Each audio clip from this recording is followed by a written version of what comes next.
الحمد لله نحمده ونستعينه ونستغفره ونعوذ بالله من شرور أنفسنا وسيئات أعمالنا من يهده الله فلا مضل له ومن يضلل فلا هادي له وأشهد أن لا إله إلا الله وأن محمدا عبده ورسوله أما بعد فإن خير الحديث كتاب الله وخير الهدى هدى محمد صلى الله عليه وسلم وشر الأمور محدثاتها وكل بدعة ضلالة. Hadirin ikhwati iman, ahli ibadah, ahli thalabu ilmi rahimakumullah, masih berbicara tentang sedekah tatawwu, sedekah sunat, artinya di luar kewajiban. Kewajiban itu kan zakat dan infak. Bila kewajiban itu sudah dipenuhi, maka ada kesempatan lain untuk sedekah tatawwu. Walaupun hukumnya sunat, tetapi pahalanya besar. Malahan siapa yang sedekah di pagi hari, malaikat akan mendoakan semoga tergantikan dengan yang lebih besar. Siapa yang punya kesempatan untuk sedekah pagi hari kemudian tidak sedekah, malaikat mendoakan semoga uang itu hilang atau tidak berkah. Hadis yang akan kita pelajari pada kesempatan ini adalah hadis nomor 657. Katanya,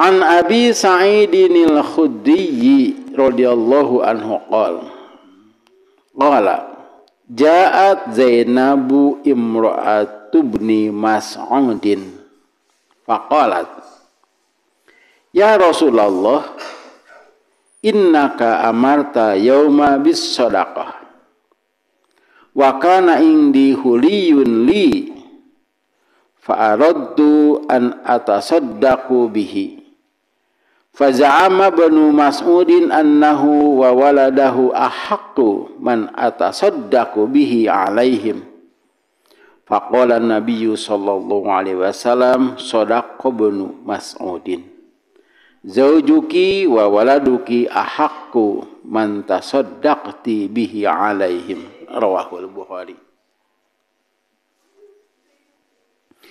Dari Abi Sa'id al-Khudri radhiyallahu anhu, ia berkata, telah datang Zainab istri Ibnu Mas'ud. Penulisan istri itu bisa istri, bisa istri gitu ya. Nah, kalau pas istri mah istri. Sehingga negeri dan negeri. Dua-duanya boleh dalam bahasa Indonesia. Lalu ia berkata, Zainab itu, ya Rasulullah, sesungguhnya paduka Tuhan telah menyuruh kami hari ini bersedekah.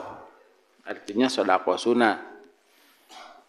Jadi Rasulullah SAW pernah mengumumkan bersedekahlah. Biasanya Rasulullah SAW itu mengumumkan pada khutbah, dan khutbah yang dihadiri dengan ibu-ibu itu Idul Fitri atau Idul Adha. Atau Rasulullah SAW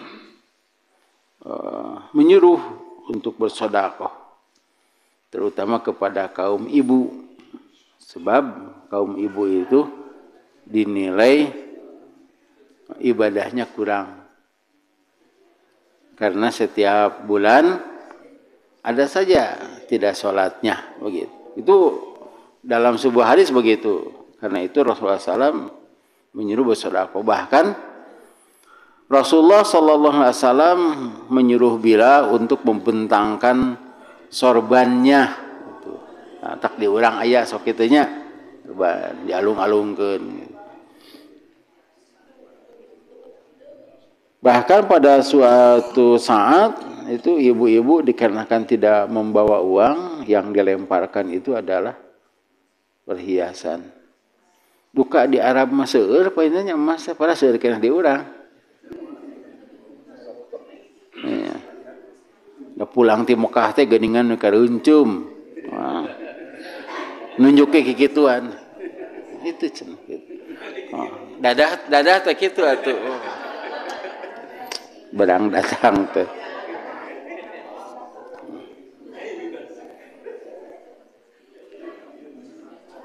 Dan saya mempunyai perhiasan yang hendak saya sodakohkan. Nah, itu kata Zainab. Nampaknya Ibnu Mas'ud ini bicara kepada istrinya, bersodakohlah gitu.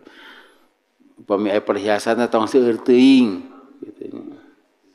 Ata nu bubukna we tah atuh sodakohkeun. Pokoknya hari ini harus sodakoh. Biasanya kan ada hari-hari tertentu yang baik untuk sodakoh, seperti sekarang kan bulan haram atau pada 10 hari di bulan Zulhijjah sudah lewat itu. Kemudian pada bulan Ramadan, nah ini tidak disebutkan kapan ini.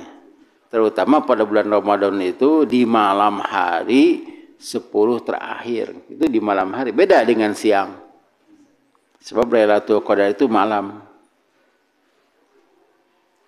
Atau pada hari ketika ada terjadi seperti gerhana gitu ya. Gerhana kan kita harus sedekah saat gerhana.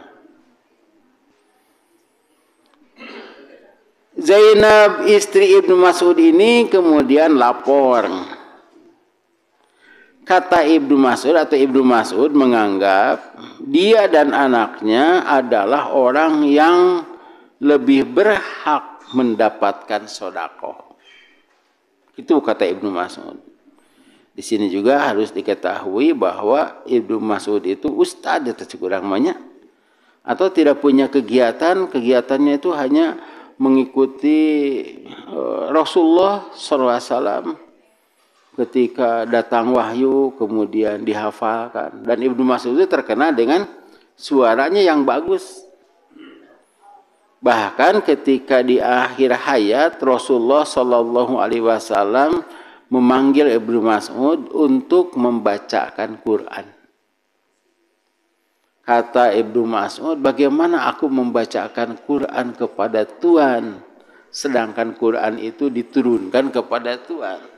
Abdi kedah maoskeun payeunan Rasul. Kemudian Rasulullah SAW, saya ingin mendengar dari yang lain. Dan Rasulullah SAW tidak memilih yang lain, justru memilih Ibnu Mas'ud.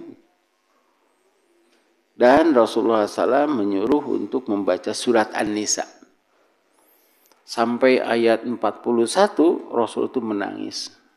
Karena di sana ada rasa tanggung jawab. 41 coba, 41. Pada orang mah dibaca Quran gitu hare-hare gitu.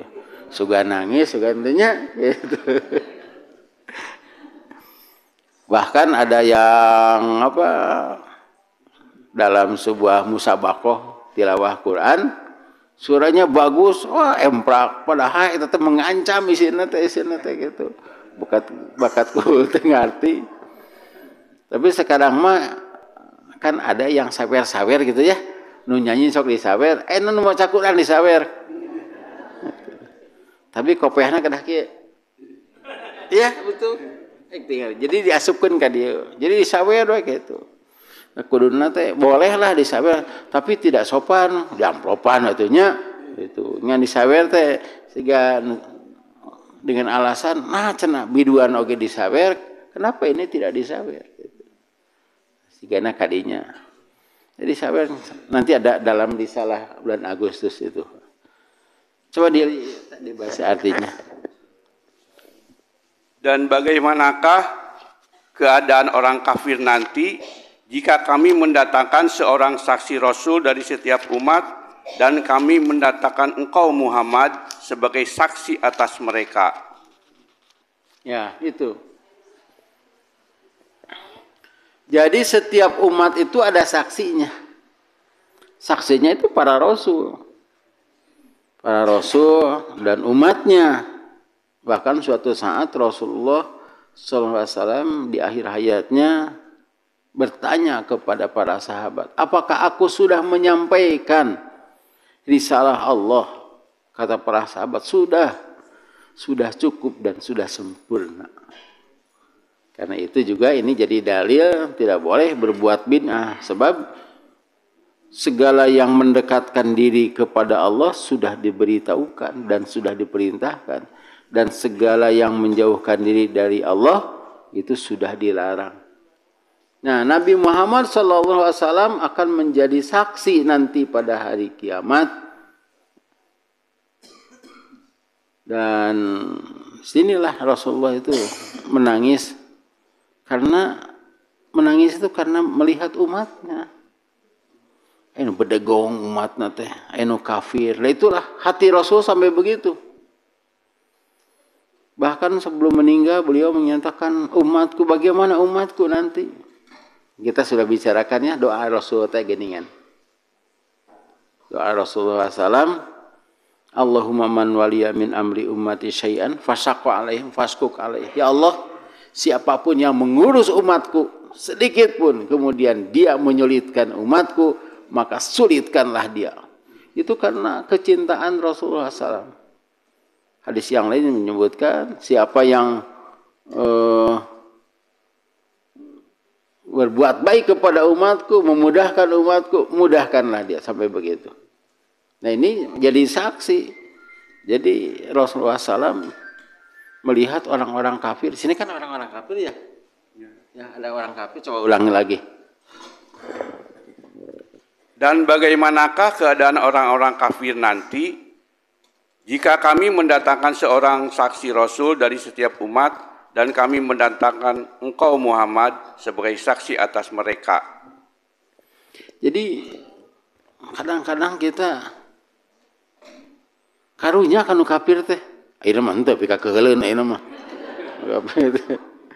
Yang geus kana neraka urang ningali da tiasa ningali atuh. Teu panas ningali we kitu pan aya videona. Ningali gitu. Iya.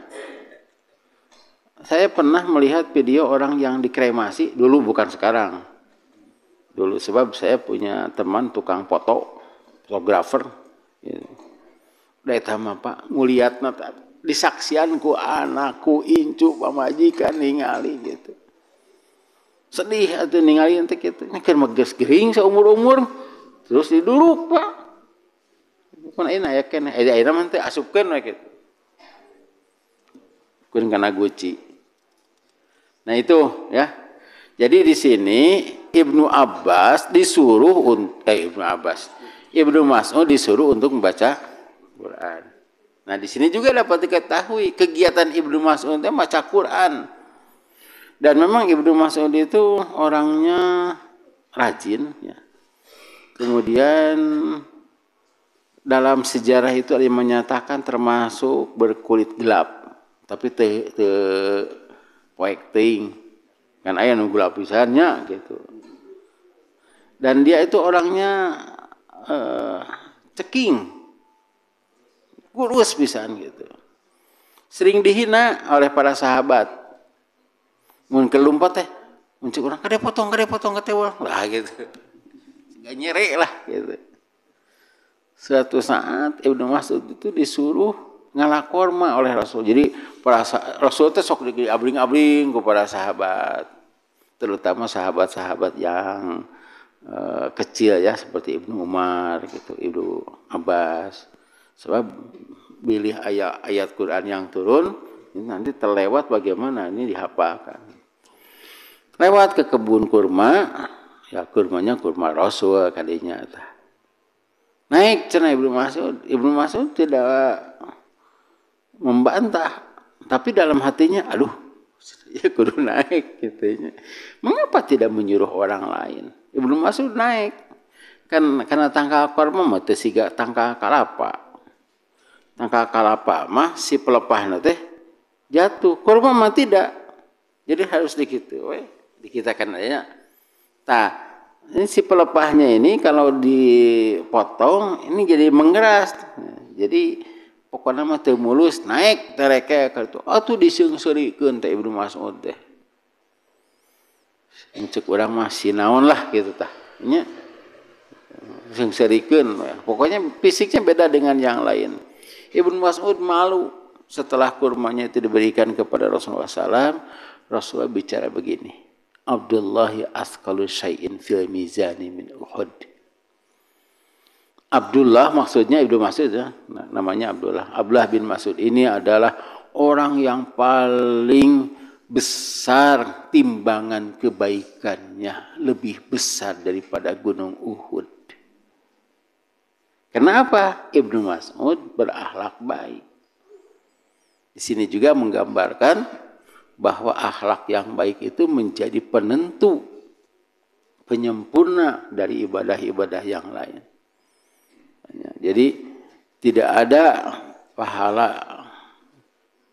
ini kelakuan yang muamalah yang lebih besar pahalanya daripada min husnil khuluq. Itu ada hadisnya begitu. Nah sejak itu para sahabat malu.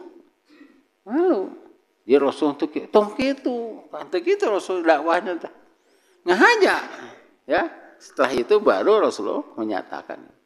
Tidak menyatakan bahwa kalian itu, tidak begitu. Tapi Abdullah ini lebih besar pahalanya karena akhlaknya. Ya, karena dia suka menghafal Al-Qur'an. Nah, kata Ibnu Mas'ud kepada istrinya, pemicek urang motong jauh-jauh ting sedekah tuh ka dieu we kitu nya. Dan diperkirakan Zainab ini orang kaya begitu. Orang kaya. Jadi memang harta itu tidak boleh bercampur. Kalaupun bercampur nanti harus dipisahkan lagi. Seorang laki-laki mempunyai bagian dari warisan orang tuanya. Istri pun mempunyai bagian dari warisan orang tuanya. Surat An-Nisa tetecinya. Coba.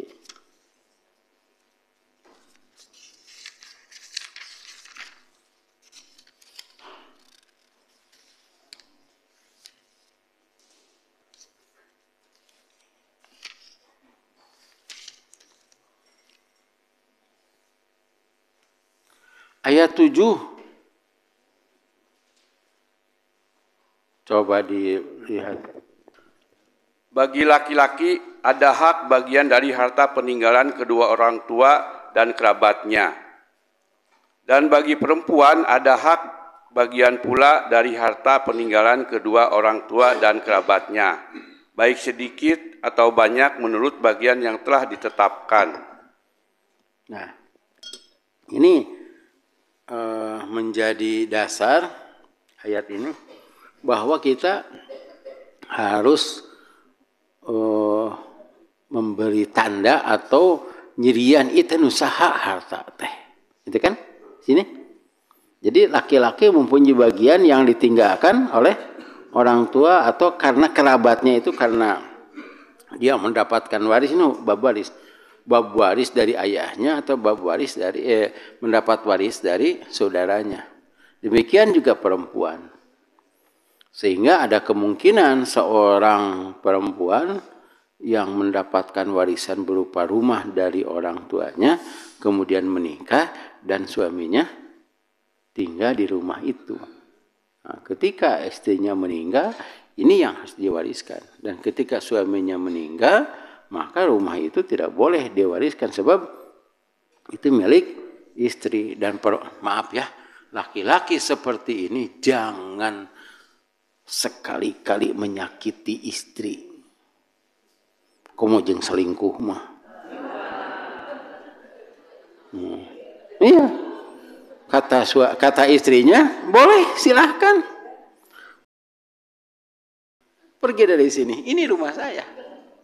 Aku ngomong gitu, poho. Pengen nanti mau orang. Ketika mau menikah lagi, silahkan bawa semuanya. Ada dibawa ke mana? Dibawa dengan baju ungu. Ini malah dongeng. Tapi memang kenyataannya begitu. Bahkan apabila kita sudah menyatakan bahwa rumah ini untuk istri, kan ada nanti. Rumah ini untuk istri, kan suami itu harus memberi rumah kepada istri. Makean naon di? Tuh gimana? Sandang banget bapak itu.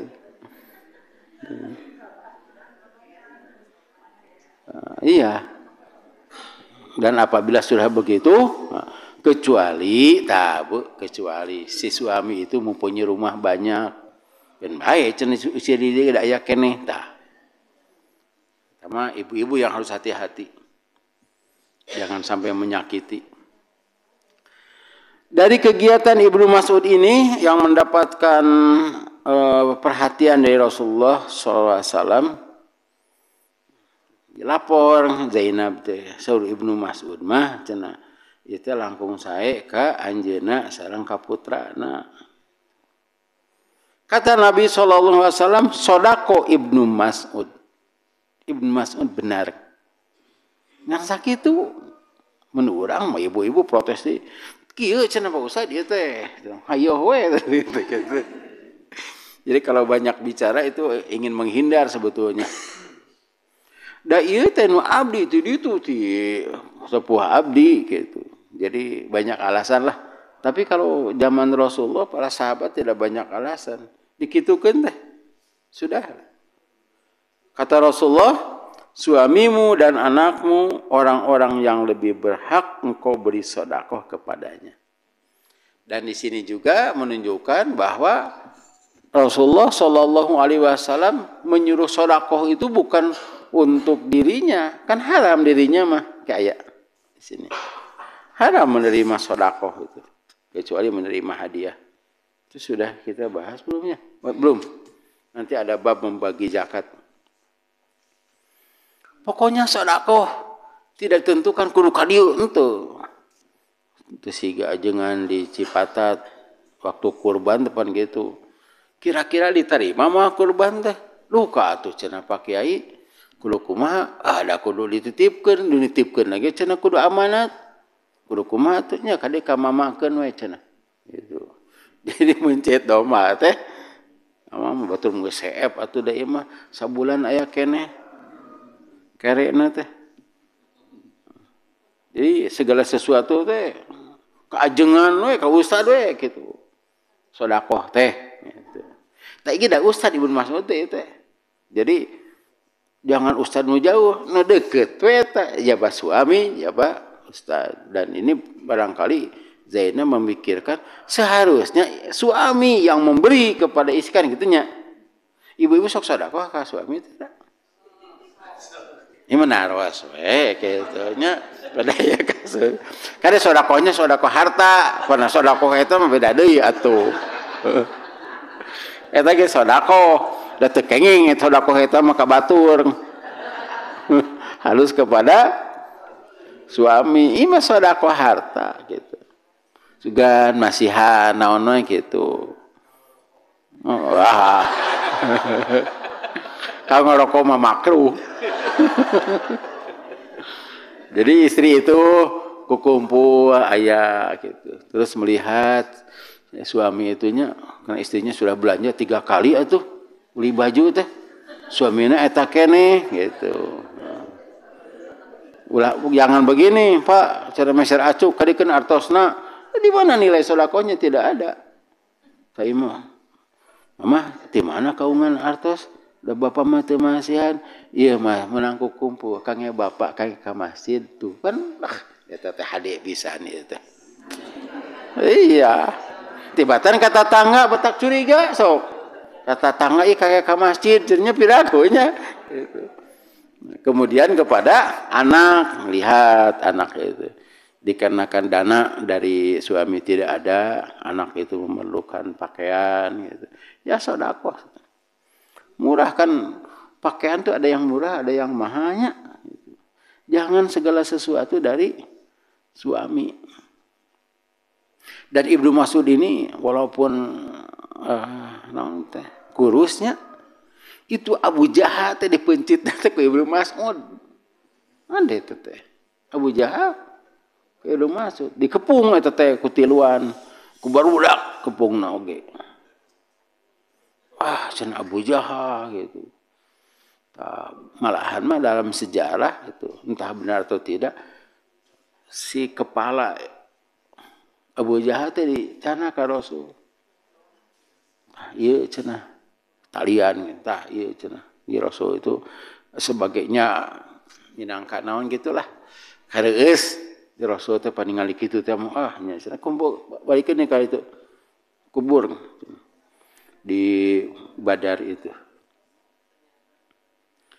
Kemudian setelah suami, anak, dan di sini juga menunjukkan bahwa sedekah kepada keluarga itu lebih besar pahalanya. Ini sedekah sunat ya, lebih besar pahalanya daripada sedekah kepada sabilillah. Kan sabilillah besar itu. Tapi kalau infak, ya infak itu pada umumnya sabilillah. Kalau zakat fakir miskin itu prioritasnya. Kalau infak sabilillah. Berinfaklah di jalan Allah. Firman Allah dalam Quran surah Al-Baqarah 261 yang kita hafalnya, apa artinya? Bahwa orang yang berinfak di jalan Allah itu seperti orang yang menanam sebuah biji. Biji itu menumbuhkan 7 tangkai, setiap tangkai ada 100, berarti jadi 700, itu berarti 70.000%. Itu besar. Tapi ada hadis kalau tidak salah, di sini tidak ada. 1 dinar yang engkau sedekahkan untuk keluargamu, 1 dinar yang engkau sedekahkan untuk sabilillah, untuk fakir miskin dan yang lainnya, maka kata Rasulullah yang lebih besar itu pahalanya adalah untuk keluarga. Nah, ini sering kita ungkapkan dalam Quran surah Al-Baqarah 219. Di sana sebutkan karena para sahabat bertanya, ini sedekah teh kumaha wajib itu? Kita harus sedekah. Kata firman Allah, qulil afwa, yang lebih dari keperluan. Kebutuhan primer sudah tercukupi, masih ada sisa. Dan kita sedekahkan. Dan harus diyakini tiada hari tanpa sedekah. Harus ada sedekah. Senada biasanya kan 100.000, ada yang aya 1.000, 1.000, tibatan henteu mah. Bahkan kata Rasulullah SAW, jangan bosan, sebab Allah tidak bosan.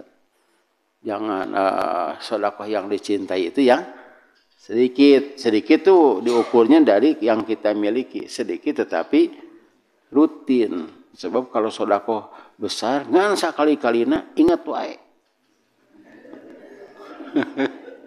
Ingat wae gitu loh, setelah itu pasti dia menang bapak cenah itu. Ayo we. Jadi we keikhlasannya tidak.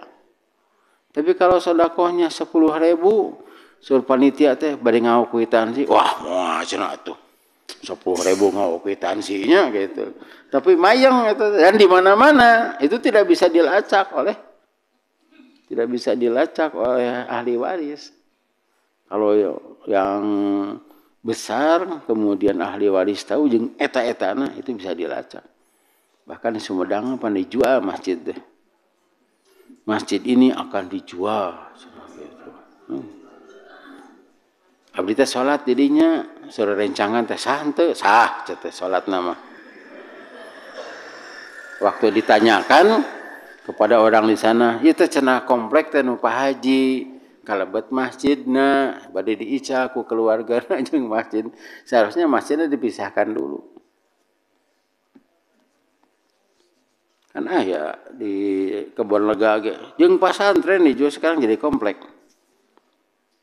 masjidnya, jadi hajinya sudah tidak ada. Kemudian kita lihat yang kemarin ya, yang 655 itu kita baca lagi. Kata Rasulullah, sabda Rasulullah SAW, bersodakohlah. Seorang bertanya, ya Rasulullah, kalau saya punya 1 dinar, kepada siapa sodakoh itu? Bersodakohlah untuk dirimu. Ya, hadis nomor 655. Saya masih andaikan saya masih punya lagi, sodakohlah untuk anakmu. Kalau punya lagi, sodakohlah untuk istrimu. Dia mah anak heula, terus istri. Dan masih punya, maka sodakohlah kepada pembantumu. Dan masih punya, sodakohlah kepada yang engkau anggap layak. Sehingga nama ya, orang ini tidak punya orang tua. Ya. Nanti ada, ini sudah kita bahas ya, untuk anak, untuk apa? Untuk keluarga. Hadis nomor 658.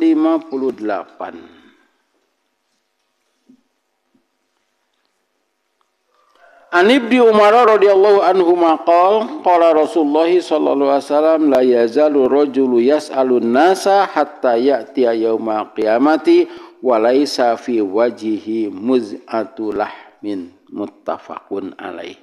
Ini hadisnya sahih. Ngopisan sahihna teh.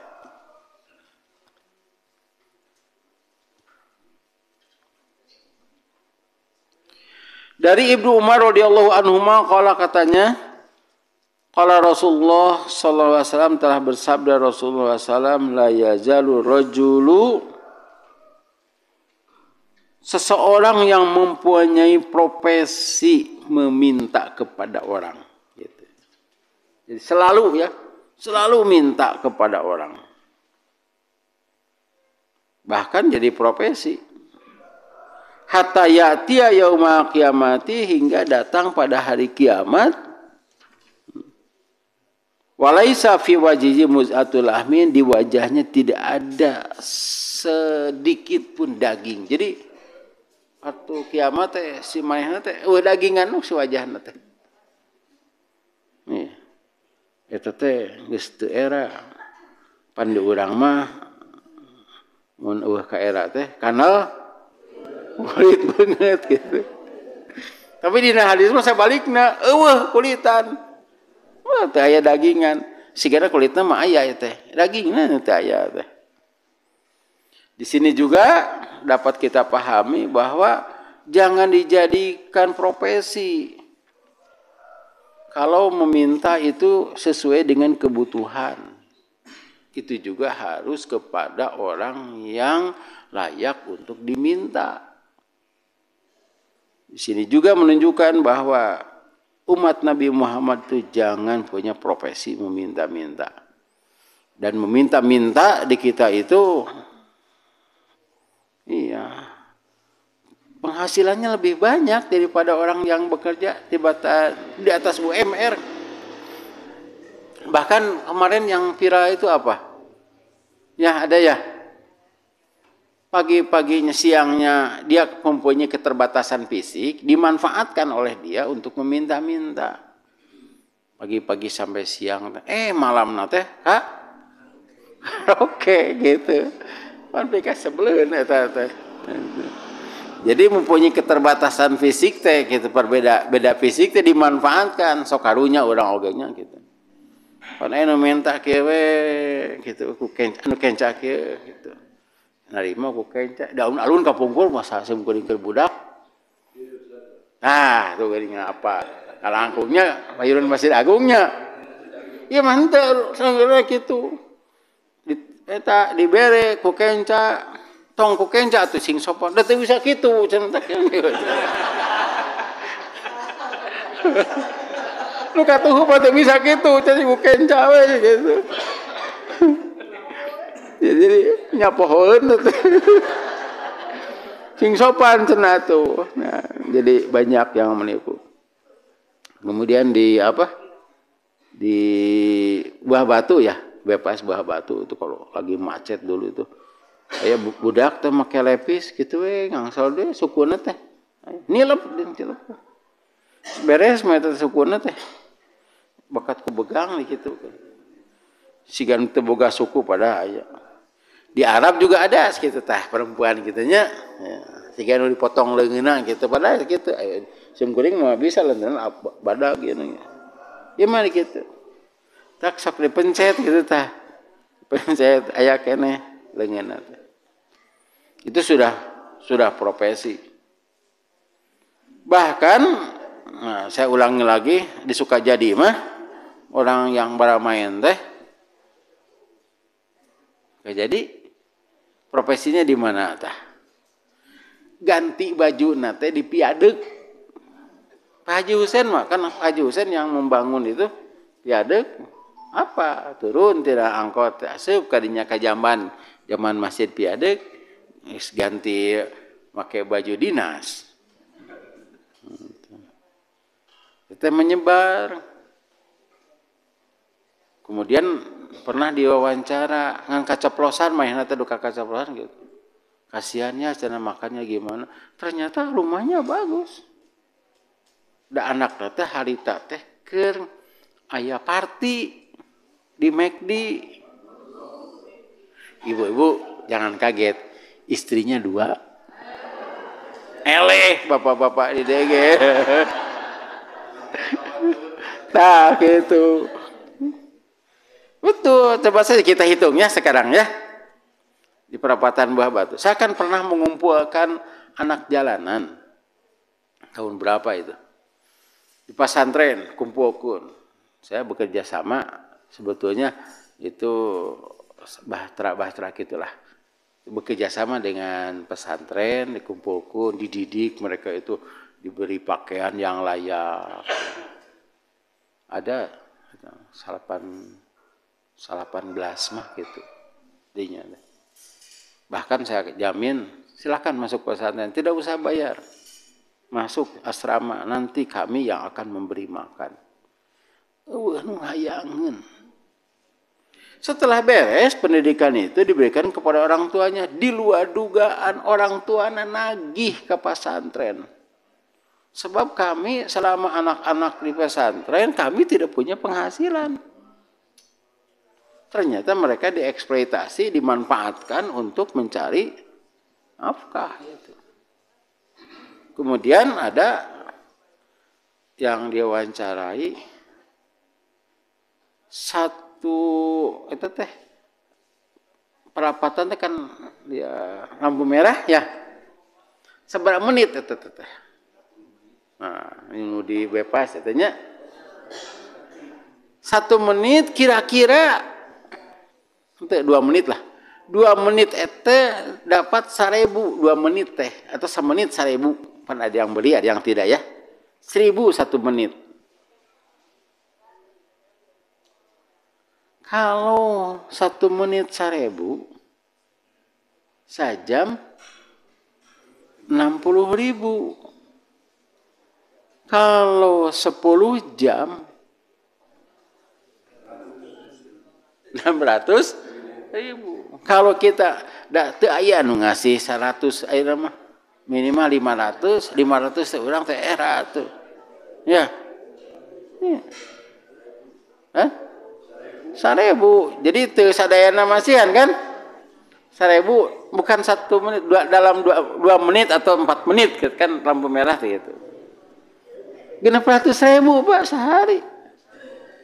Kumaha teh bade? Oh di mana wisan we tibatan mah cuy ngojek mending di dinya.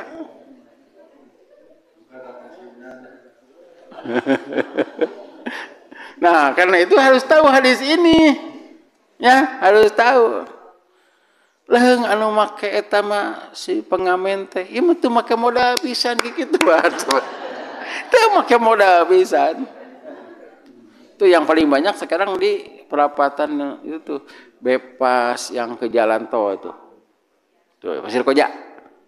Wah, itu bolak-balik teh. Dan saya pernah menyaksikan ketika saya di motor, ada yang ngasih 1.000, kemudian duduk di sana. Datang orang dewasa, dicopot duitnya. Nah, kemudian saya ke sana lagi, apa keneh nu nyokotna teh? Budak dipoe di dinya. Sementara manehna dahar baso di depan aya rindang ya. Buah batu eta mah sebelah sini ada kantor pos teh dari dinya. Tingali gitu. Dia makan-makan selangkannya. Ini profesinya begitu. Malahan saya punya santri. Jadi santri itu orang NTT usia 2 tahun teh sudah disiksa, dilukai supaya orang-orang kasihan. Padahal bukan anaknya itu. Dia ada sewaannya, kadang-kadang disuntik supaya tidur itu si anak itu, anak orang lain. Mentak sarewai geuningan. Ya, supaya tidur. Ini pernyataan dari seseorang. Kemudian ada yang mengambil orang itu pada usia 4 tahun. Setelah orang Bandung yang mengambilnya sekolahkan di Bandung sampai 6 tahun, nah, sampai tamat SD gitu. Kemudian ditawarkan, saya ambil. Itu cerita beliau. Sekarang ditugaskan kembali lagi ke sana. Ini Pak Haya yang tahu lah itu orangnya. Dia bercerita seperti itu. Dia tuh dibuang sengaja untuk dieksploitasi. Siga anaknya padahal bukan, itu ada sewaan dan harus bayar lagi.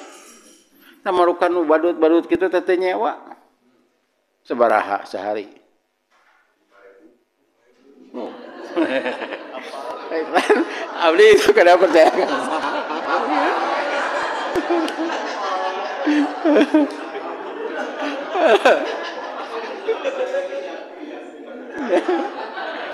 Nah, mereka kan tidak punya untuk itunya. Aya bukan beri yang terang mah taroskeun nyewa di mana tuh di Muhammad Toha. Gitu. Nah, mereka itu ya bukan hanya di Indonesia, di Malaysia ada juga yang minta-minta diikuti saja di video gitu. Naik karena apa? Dijemputnya. Karena itu pemerintah pernah menyatakan jangan memberi. Kalau mau menyumbang lewat Depsos. Kalau di Jogja masih ada. Saya pernah makan di pinggir jalan. Gitu. Kebetulan di sana itu ada terlihat itu, ada yang minta-minta. Saya kata, tuh baca. Di sana tidak boleh memberi, itu baca. Lewas ini mah nanti. Dan itu kalau ketahuan itu bisa ditangkap. Ditangkap dah profesi gitu dewe. Kalau sudah enak. Ya, tos edukasinya gitu. Pokoknya jangan jadikan profesi. Nanti ada hadis lagi, boleh meminta di saat kita benar-benar membutuhkan. Dan kita harus meminta kepada kira-kira nurek merek. Gitu. Dan kepada orang, siapa yang layak diminta teh? Punten ya. Para pejabat. Sebab pejabat itu memakai duit rakyat tara. Demikianlah yang dapat saya sampaikan. Barakallahu lakum. Wassalamualaikum warahmatullahi wabarakatuh.